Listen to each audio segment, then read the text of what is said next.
I worked nights and weekends for weeks to able to buy my wife a birthday present. Brother took it out and said, "This cheap, you should be ashamed of that," she said. I threw it away in front of me and said, "Don't make me look bad again," I told her that night. I took out the trash and left something behind.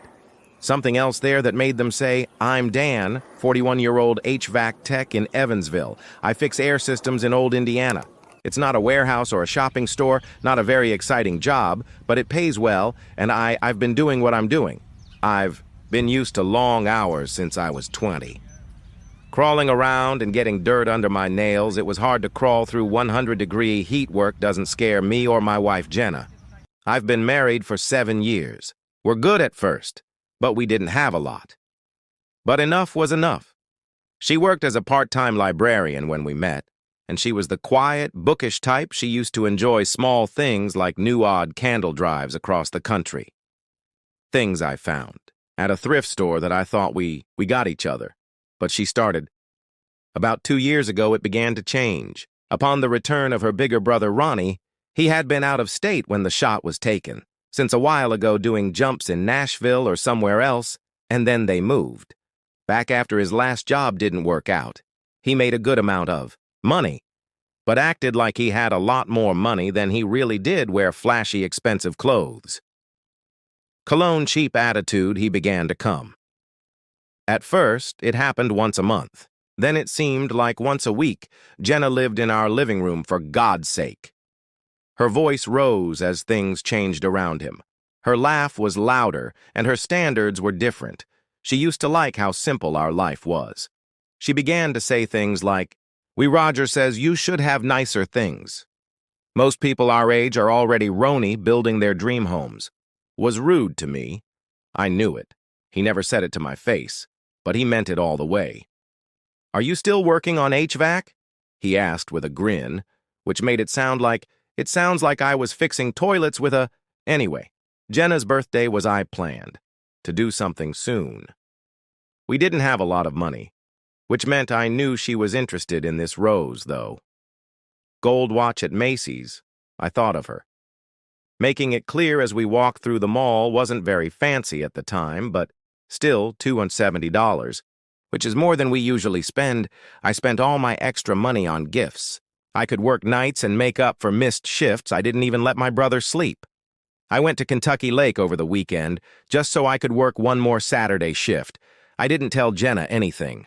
I just preserved and saved. I thought the surprise would mean more that way. I finally bought the watch before she did. Birthday had the time written on it. Can change everything. Love D thought sounded important, like something I got off to smile about her birthday. I went to work and got home at 6:15. I told her I'd be there at that time. Roger was already there, and so was his girlfriend Mandy, who never made eye contact, talk to me. The music was on, and the drinks were. I felt like I walked into a Jenny. I wasn't invited to your party. She said, "You're late," and she barely looked at me. I wasn't, but I didn't fight. I wrapped the present and took it out of my bag, in blue paper, and gave it to her. Saw it as something she didn't want to touch this before Ronnie took it out before she could open it. "Let's see what HVAC Santa brought," he said with a laugh as he tore into the box like it was a joke. I opened the box and saw the watch. Laughing hard, he said, "You cheap thing, you should be ashamed, bro." He threw the box on the table like it was a bill. Jane didn't even move as she walked over. I took the box and looked at it for about. Then he turned around and dropped the watch box, whole thing. Everything went right into the kitchen. She looked me straight in the eye and said, "Trash." I just said, "Don't make me look bad again." I felt like I was punched in the face as I stood there. No one said anything about the chest. Stood up for me and turned the played music and drank all night. I didn't get any sleep. I stayed on the couch. When I looked at the trash can at 2 a.m., I stood up and took the watch out of the even after being cleaned with trash. It still worked. Still ticking. I looked at the writing. For a long time, then I had an idea. I took the tools out of my work bag, and I use a camera for tight ducts to check things out. Motion triggers a small USB thing. I put it behind the HD records. There is a fake plant in the living room corner. Then I put up another one above the one more kitchen cabinet in the hall, all motion activated, all linked to an I didn't trust the app on my phone. I didn't want to believe I was them anymore. I thought I was crazy. But I knew I hadn't been normal for weeks. I said I watched the movies every night. At first, it was small things that Ronnie let himself in while I was at work and sitting on the couch for hours, sometimes by themselves. There were times when Jenna was there too. Talk, mumble, and drink wine together. She changed how they dressed around him.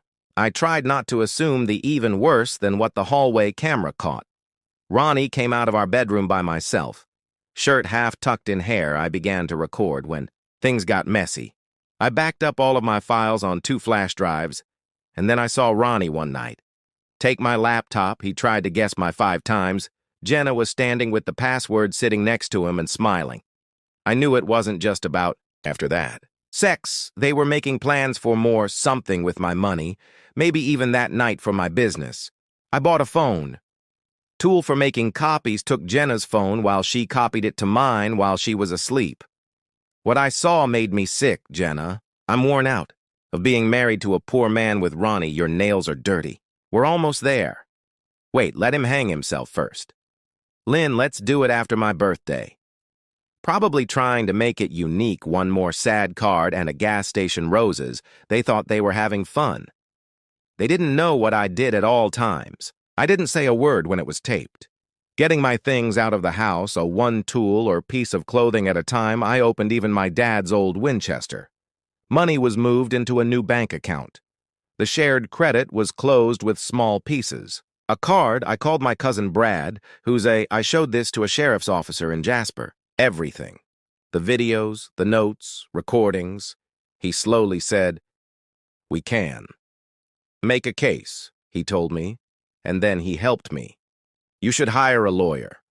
I filed for divorce, but I Jenna yet, because I had to wait until I had something else planned.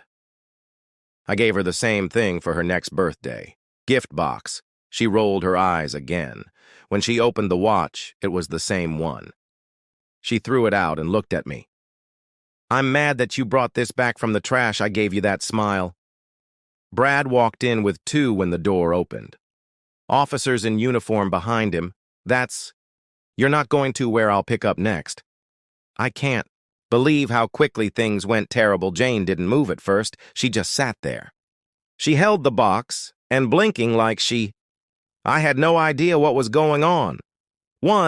A split second ago, she was grinning now. Her Jane Lynn Becker's face was pale, Brad said. "As you walk into the room, take out your badge."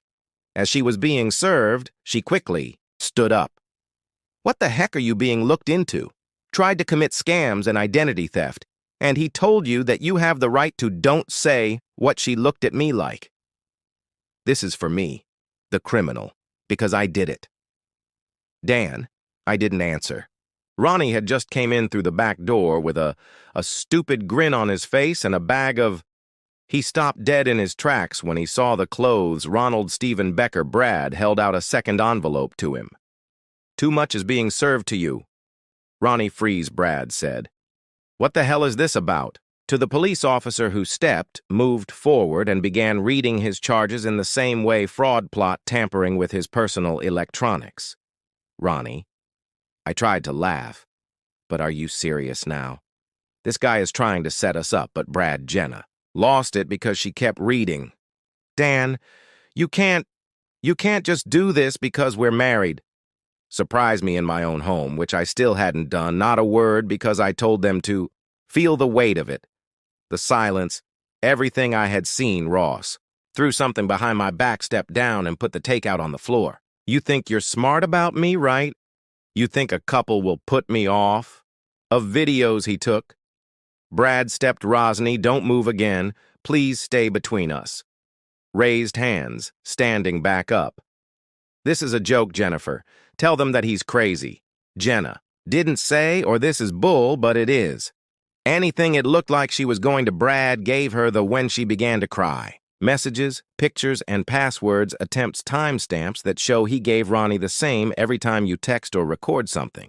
Every time you tried to get into his PC, all logged everything that was backed up, Ronnie tried to Janine grab the papers and crumple them up. Sat down on the couch's edge very hard. "I didn't mean to go," she said, shaking her head. "That far," she said in a quiet voice. "If you wanted better, you don't know what living with someone whose whom is always worn. Out in soiled dust, I finally spoke up. "I was tired because I worked 2 extra shifts for you for—" I said this while referring to the watch. You spit on that like it was in her lap. "Didn't mean anything." She looked down, ashamed for the first time in months. "But I told Brad, show them a video from July 14th, Brad said. Tapped on his phone and turned the screen to Jenna. There she was on my couch, half-dressed and wrapped in a blanket. Also, Ronnie came out of the hall. He sat next to her and kissed her while barely dressed. Nicole laughed over her shoulder. Ronnie clenched his teeth and looked away as you filmed him. "We didn't agree to. That's against the law." Brad looked at you funny. "Not in your own home. This is where Ronnie Dan lives, and these were motion sensors were put in shared rooms, caused legal Ronnie's face to turn red. This is crazy. You're hurting your whole life over this. No, I told you to. It was already destroyed. And I'm just now in the middle of picking up the pieces. Jenna, I was upset when you snapped.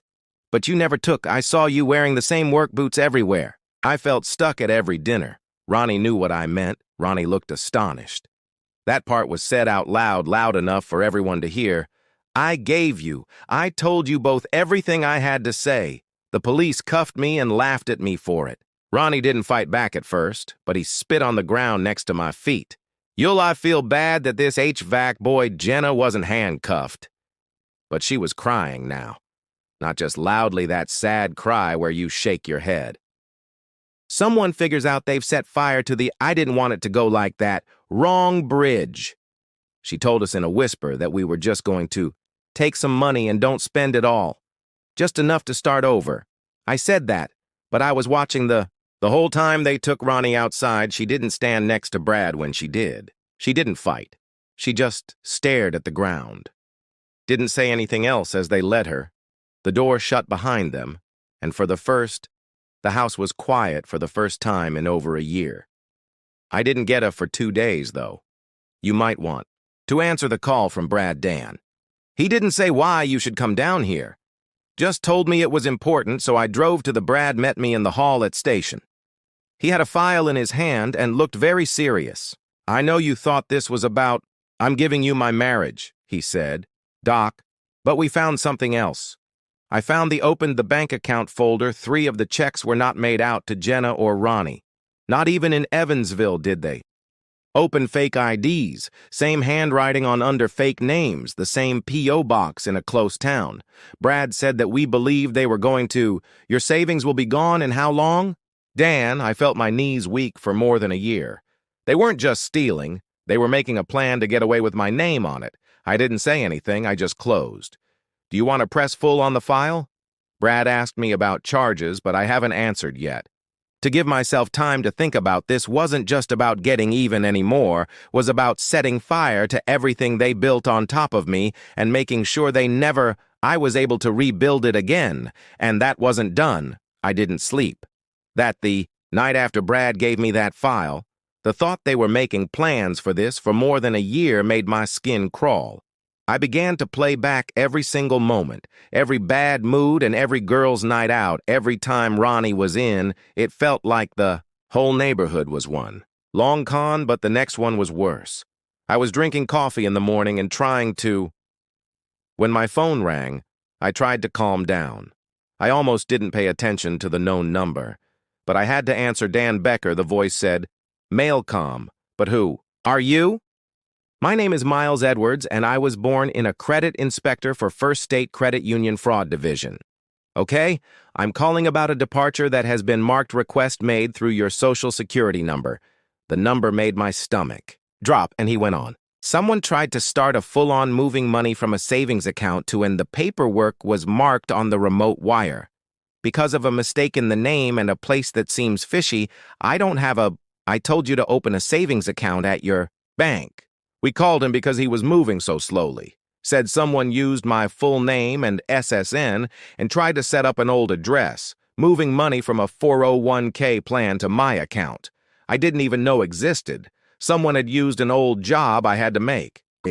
In 2009, I put my name on it and had being slowly grown, not for me, for they were making use of me like a ghost. Identity thieves are making accounts in my name so they could get away with the Brad found the money after that. P.O. box that Jenna and Ronnie had something to do with it all, hadn't only been taking and lying, they made a whole second one. A written account of my life, and then, when they planned to steal it, I remembered something else. Jenna had made dinner 2 years ago. Ronnie got drunk and brought lasagna over.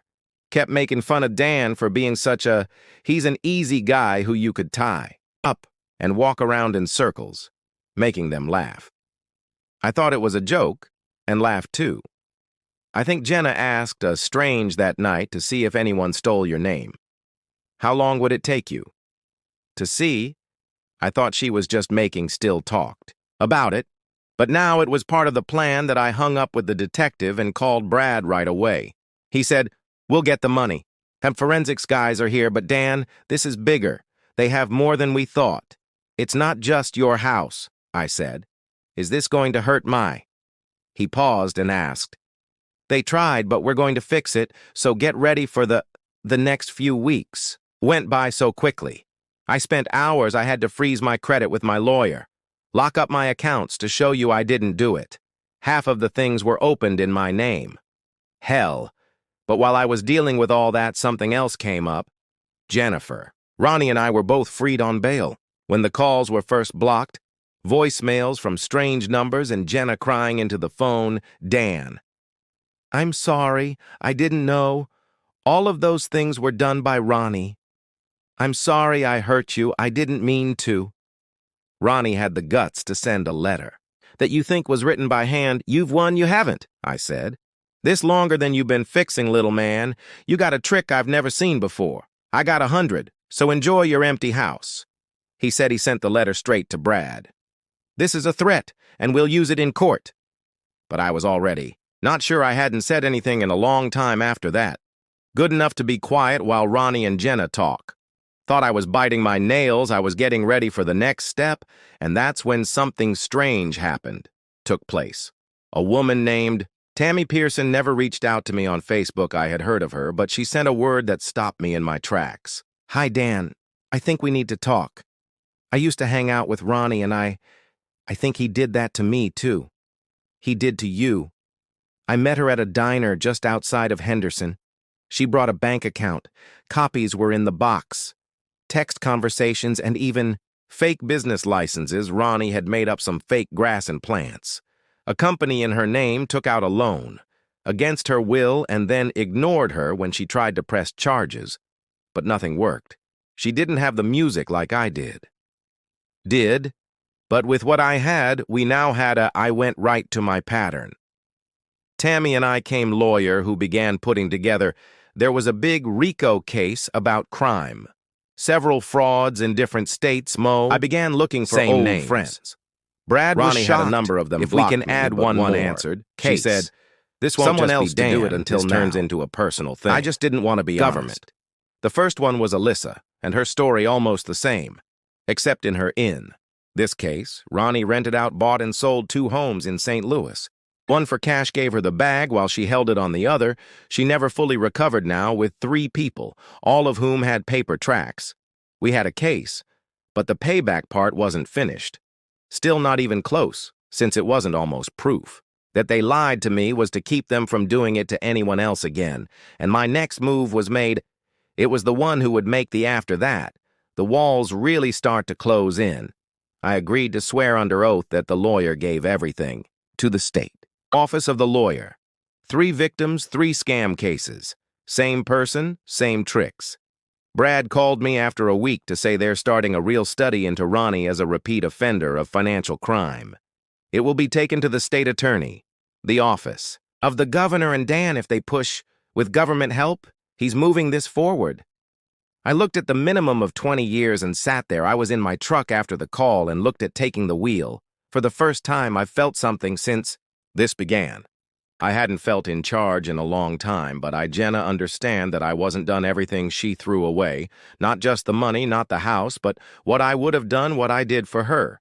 So I sent her one last thing before the trial started. A box with the same rose inside. Gold watch, still working and still marked. I put a picture of the three of them under it. Of us at a diner many years ago. Jenna and I, Ronnie, when I thought I still had a family.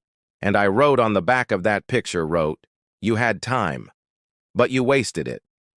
She didn't answer, but she didn't have to. The way she looked as she walked, showed up in that courtroom weeks later and said it all in all. She looked worn out and hollow, like someone she finally saw how bad her mess was.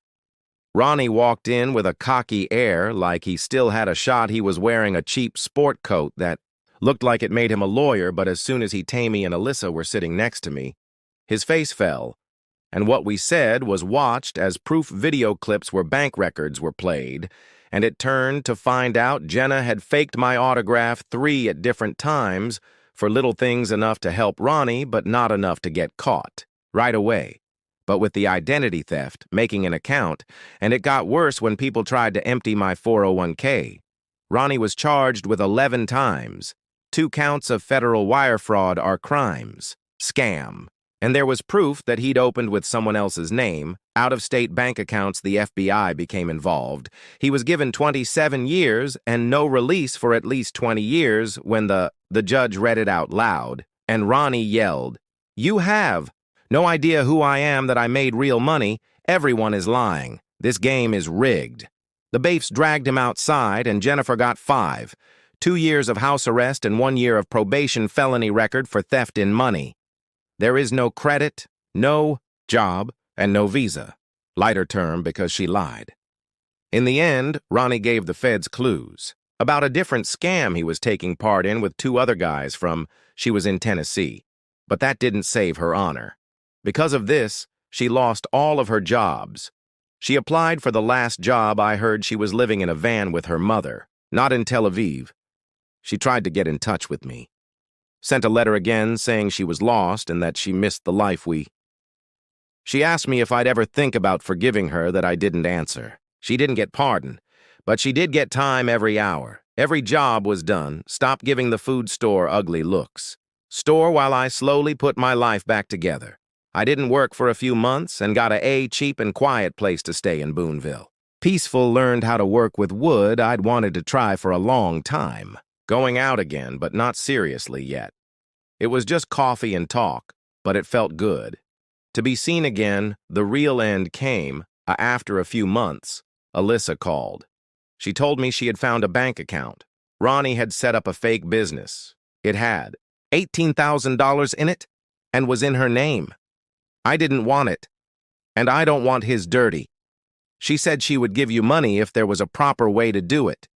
We might be able to divide it up among the 3 of us. The ones he used, met with our lawyer, told us that we could file a joint, go to court, and get the money, as I used my share of the money we won to buy a used F-150. It doesn't have to be fancy.